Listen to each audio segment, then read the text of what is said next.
Skin take அப்படிங்கிறது ஒரு காமனான இஷ்யூ. நிறைய பேருக்கு அது ஆல்ரெடி இருக்கும். கழுத்து பகுதியோ அக்கீல் பகுதியோ இந்த ஸ்கின் டேக்ஸுங்கிறது ஹார்ம்லெஸ். ஆனாலும் இந்த ஸ்கின் டேக்ஸ் உங்களுக்கு நிறைய இருக்கு அப்படின்னா அது பின்னாடி ஒரு விஷயம் ஒளிஞ்சிருக்குங்கிறத நம்ம தெரிஞ்சுக்கணும். இந்த ஸ்கின் டேக்ஸ்னா என்ன, இதுக்கு என்னென்ன மாதிரி ட்ரீட்மெண்ட் இருக்கு, இதனால ஆபத்து ஏதாவது வரலாமா, அதை பத்தி இந்த வீடியோ டிஸ்கஸ் பண்ணலாங்க. நான் டாக்டர் செந்தில்குமார், ஒரு plastic surgeon, Kriyas cosmetic surgery centre, Coimbatore.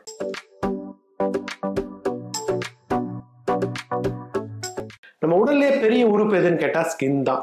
பொதுவாக 15 to 20 ஸ்கொயர் ஃபீட் சைஸ் வரைக்கும் இருக்கும்.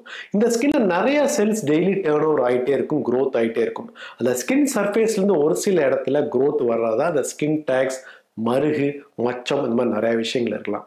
ஆனால் இது எல்லாமே பினைன், அப்படின்னா கேன்சர் கிடையாது, பயப்படுற மாதிரி விஷயம் கிடையாது. பொதுவாக அந்த ஸ்கின் டேக்ஸ் பார்த்தீங்கன்னா ஆண் பெண் யாருக்கு வேணால் வரலாம்.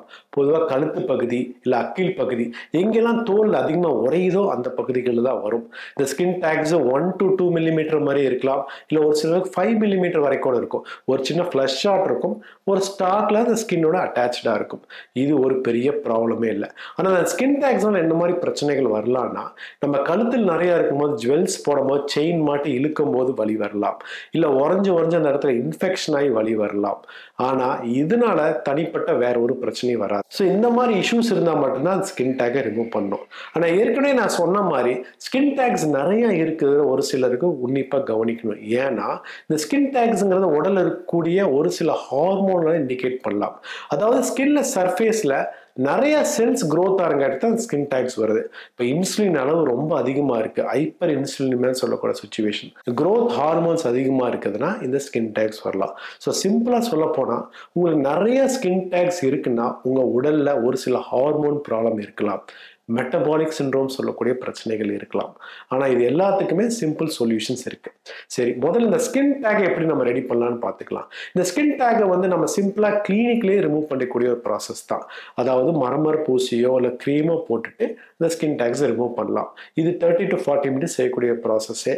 இதுக்காக பெருசாக அட்மிஷன்ஸ் எல்லாம் தேவையில்லை, கிளினிக்லேயே பண்ணிட்டு போகிற மாதிரி தான் இருக்கும். இந்த ஸ்கின் டேக்ஸை ரிமூவ் பண்ணுறதுக்கு 3 டெக்னிக் இருக்கு.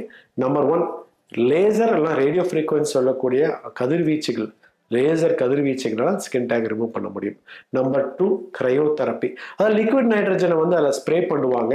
ஸ்ப்ரே பண்ணோன்னா அந்த இடத்துல அந்த டிஷ்யூ சுருங்கி அது காஞ்சி விழுந்துடும்.